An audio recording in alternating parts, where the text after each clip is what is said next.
নমস্কার বন্ধুরা। অটল পেনশন যোজনা এবং ন্যাশনাল পেনশন সিস্টেম এই দুটি পেনশন স্কিম সাধারণ মানুষের কাছে খুবই জনপ্রিয়। বিশেষ করে অটল পেনশন যোজনা, এখানে অল্প কন্ট্রিবিউট করে অর্থাৎ অল্প টাকা জমা করেও একটা ভালো রকমের পেনশন পাওয়া যায়।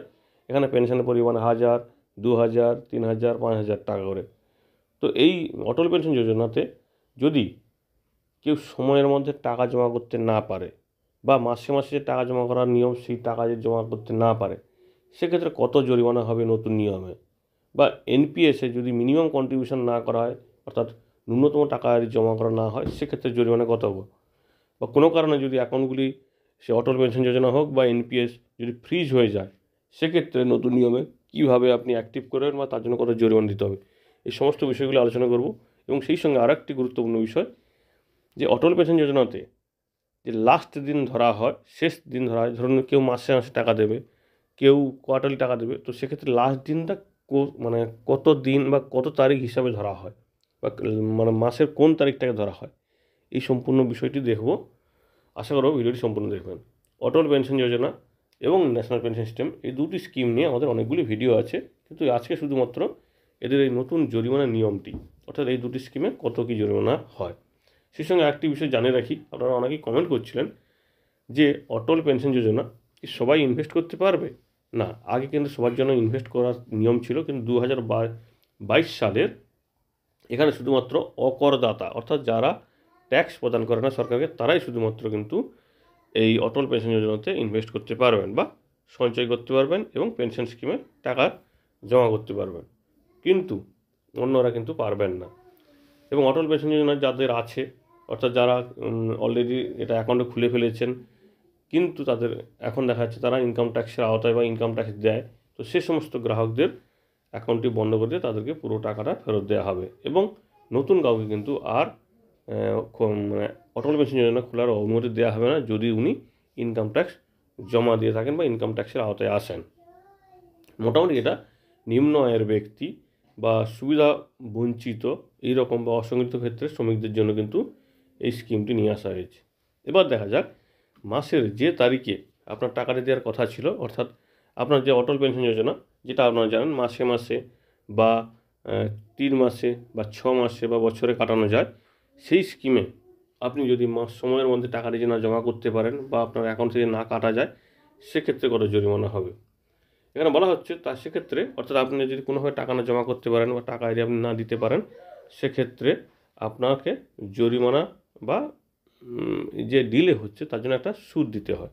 তো সেটা কীভাবে হিসেব করা হয় বলা হচ্ছে, প্রতি মাসে হিসাবে যদি দেখা যায়, যদি আপনার কন্ট্রিবিউশন 100 টাকা পর্যন্ত হয়, অর্থাৎ আপনি বিভিন্ন তো এখানে আছে বিভিন্ন পরিমাণ আছে, সেটা নিয়ে আমরা একটা সম্পূর্ণ ভিডিও করেছি যে কোন বয়সের গ্রাহক হলে তিনি অটল পেনশন যোজনাতে মাসে মাসে কত টাকা জমা করবেন, সেটা নিয়ে আমাদের একটা সম্পূর্ণ ভিডিও আছে। তো মোটামুটি যদি আপনার কন্ট্রিবিউশনটা বা আপনার টাকা জমাটা যদি অটল পেনশন যোজনাতে মাসে 100 টাকা পর্যন্ত হয়, সেক্ষেত্রে আপনাকে 1 মাস ডিলের জন্য 1 টাকা দিতে হবে, 2 মাস ডিলে হলে 2 টাকা, এরকম করে পর্ব চলতে থাকবে। একইভাবে যদি 200 টাকা পর্যন্ত হয়, 101 টাকা থেকে 500 টাকা পর্যন্ত হয়, তাহলে সেক্ষেত্রে আপনাকে 2 টাকা জরিমানা দিতে হবে প্রত্যেক মাসে। 500 থেকে 1000 টাকা হলে আপনাকে প্রত্যেক মাসে জমা করতে হবে 5 টাকা, অর্থাৎ আপনি 1000 টাকা পর্যন্ত যদি জমা করেন অটল পেনশন যোজনাতে, কিন্তু আপনি টাকা জমা করতে পারেননি কোনো মাসে, সেক্ষেত্রে আপনাকে এই 5 টাকা জরিমানা দিতে হবে প্রত্যেক মাসের জন্য। 3 মাস ডিলে হলে 5 দিনে 15 টাকা আপনাকে দিতে হবে। বেশ 1001 টাকা থেকে, অর্থাৎ 1000 টাকার বেশি বা তার বেশি, অর্থাৎ 1001 টাকা অথবা তারও বেশি যদি কেউ টাকা জমা করেন, সেক্ষেত্রে যদি উনি ডিলে করেন বা টাকা জমা করতে না পারেন মাসের তারিখে, তো সেক্ষেত্রে ওনাকে 10 টাকা জরিমানা করা হবে। যদি দেখা যায় কারোর 1500 টাকা বা তার বেশি, সেক্ষেত্রেও কিন্তু 10 টাকা, এবং পরবর্তীতে আরও বেশি হলে সেটা হচ্ছে আর নির্দিষ্ট নিয়মে কিন্তু এভাবে বাড়তে থাকবে, অর্থাৎ পরপর কিন্তু এই টাকাটি বা জরিমানাটি বাড়তে থাকবে যদি আপনার কন্ট্রিবিউশন অর্থাৎ টাকা জমার সীমাটা যদি বাড়ে, সেক্ষেত্রে আপনাকে বেশি টাকা দিতে হবে। এই জরিমানাগুলি সুপারিশ করা হয়, এগুলো গ্রাহকদের ব্যাঙ্ক অ্যাকাউন্টের পর্যাপ্ত তহবিল রক্ষণাবেক্ষণের সময় কিন্তু এটা আপনাকে খেয়াল রাখতে হবে যে আপনার অ্যাকাউন্টে টাকা আছে নাকি। তবে হ্যাঁ, এটাকে এড়ানোও যেতে পারে, কি যে আপনি যদি মনে করেন যে আমার মাসে মাসে টাকা দিতে সমস্যা হয়, তাহলে আপনি ফ্রিকোয়েন্সি চেঞ্জ করতে পারেন। মাসের ক্ষেত্রে আপনি করতে পারেন 3 মাসে বা 6 মাসে, অথবা আপনার যদি মনে হয় যে 6 মাসে আপনি দিতে পারছেন না, সেক্ষেত্রে আপনি প্রতি মাসে করে নিতে পারেন, অল্প অল্প টাকা জমা করতে পারেন, অর্থাৎ আপনি আপনার সুবিধা মতো এই ফ্রিকোয়েন্সিটা পরিবর্তন করতে পারবেন।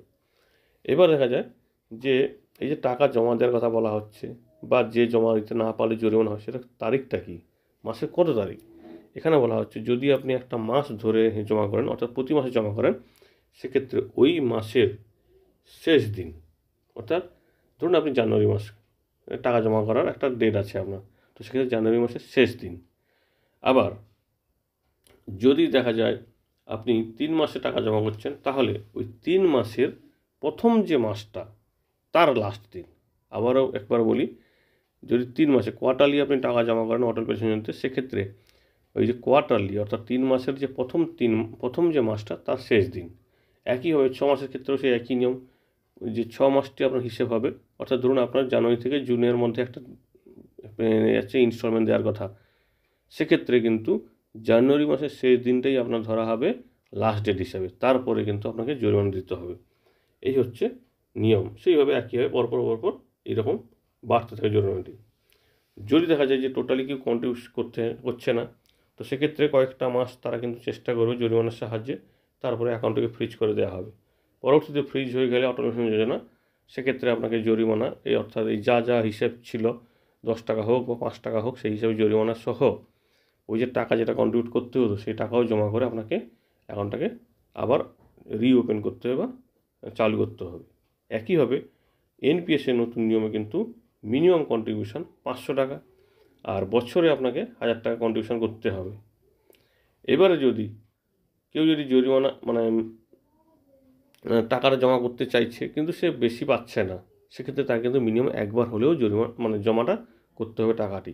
অর্থাৎ অ্যাকাউন্টকে চালু রাখার জন্য আপনাকে মিনিমাম একটা বার বছরে টাকা জমা করতেই হবে। এবার দেখা যাক যদি কেউ টাকাটি জমা করতে না পারে, সেক্ষেত্রে গ্রাহককে কিন্তু ওই 1000 টাকা না জমা করার না কারণে 100 টাকা পর্যন্ত জরিমানা হবে এবং তার পরবর্তীতে তার অ্যাকাউন্টটিকে আবার চালু করে দেওয়া হবে। যদি দেখা যায় কেউ 2 বছর দেয়নি, টাকা জমা করতে পারেন, তো সেক্ষেত্রে তাকে ধরুন উনি 1000 টাকা দিতেন মিনিমাম, তো সেক্ষেত্রে 2000 টাকা এবং জরিমানা 100 টাকা, অর্থাৎ 2200 টাকা দিতে হবে। এই হচ্ছে ন্যাশনাল পেনশন সিস্টেম, তার জরিমানা যদি আপনি সময় না টাকা জমা করতে পারেন। আশা করি ভিডিওটি কাজে লাগবে, কারণ অনেকের ক্ষেত্রে এই অটল পেনশন যোজনাতে টাকা জমা দিতে সমস্যার কারণে কিন্তু এইরকম জরিমানার মুখে পড়ছে, তারপরে বলছে আমার কেন টাকা বেড়ে যাচ্ছে। তো এই অটল পেনশন যোজনাতে কিন্তু আপনাকে দিতেই হবে, আর এনপিএসে আপনি প্রত্যেক মাসে না দিলেও চলবে, বছরে একটা বার আপনাকে দিতেই হবে 1000 টাকা।